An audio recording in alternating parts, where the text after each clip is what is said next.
শনিবারের রাতে গেস্ট আসার কারণে কিছু কিছু নতুন জিনিস রান্না করেছিলাম। নতুন না, এগুলো আমি বাড়িতেও করতাম। তাও আর কি এখানে দুটো জিনিস একসঙ্গে ফার্স্ট টাইম করলাম। একটা হচ্ছে চিকেন কাবাব, যেটা একদমই লেস অয়েলে বানানো, যারা ডায়েট করছে তাদের জন্য এটা বেস্ট। আর সাথে ছিল এগ চাউমিন, যেটা কিন্তু ওই টিফিনে যেমন আমরা খেতাম না ছোটোবেলায়, ওইভাবে এনারা খেয়ে না খুব আনন্দ পেয়েছে এই জিনিসগুলো আর কি। কারণ এখানে বাড়িগুলোতে এত কিছু রান্নাও হয় না, এত কিছু বানানোও হয় না আর কি। তো তাদের খেয়ে খুব ভালোই লেগেছে, ভালোই প্রশংসা করেছে। এবং তাদের মুখেই আমরা শুনতে পারলাম আমাদের থেকে প্রায় ওই 42 কিলোমিটার্স দূরে আছে বিনা ওয়ারা বলে একটা জৈন টেম্পল। আমি জৈনদের ব্যাপারে খুব একটা জানি না, মহাবীরের কথাই শুনেছি। তো ওখানে আমরা মহাবীরের কিছু মূর্তি দেখেছি এবং আদার্স যে 24 জন তীর্থঙ্কর ছিলেন তাদেরও কিছু মূর্তি ওখানে আছে, তোমরা দেখতেই পাবে।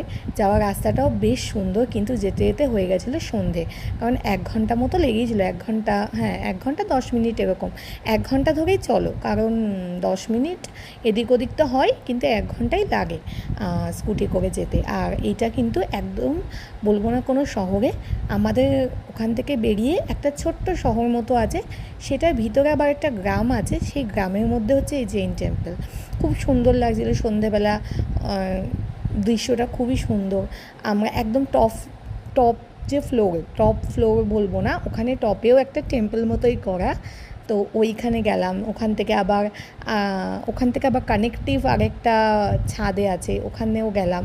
ওখান থেকে আবার ভূগর্ভস্থ সিঁড়ি দিয়ে নিচে নেমে আবার সেই গ্রাউন্ড ফ্লোরে চলে এলাম। এবং গ্রাউন্ড ফ্লোরেও নিচে না পাতাল ঘর টাইপের একটা ছিল, যেখানেও কিন্তু ওনাদের মূর্তি ছিল, সেখানেও দর্শন করতে আমরা নেমেছিলাম। খুব সুন্দর জায়গা, খুব শান্তি পাবে গেলে।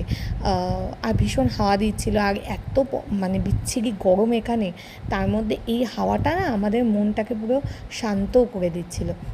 দেখো ওই পাতাল ঘর থেকে আমরা কিন্তু উঠছি, ভীষণ সুন্দর লেগেছে। এখানে যখন ঢুকছি মানে নিচের টাইপ পুরো মনে হচ্ছে মানে এসিও, মানে এসি কম, এসি কিছুই না, এত ঠান্ডা ছিল, মানে কনকন কাঁপছি আমরা, এইরকম ঠান্ডা ছিল।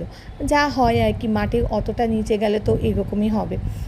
তারপরে আসার পথে একটু খিদে পেয়ে গেল, এখানে একটাই ভালো জায়গা, এইখানেই ধোসা খেতে গেছিলাম, খেয়ে আবার বাড়ি চলে এলাম। দূর থেকে একটা দৃশ্য তোমাদের সাথে শেয়ার করলাম, মন্দিরটা আর আমাদের কিছু ফটোস। Bye bye.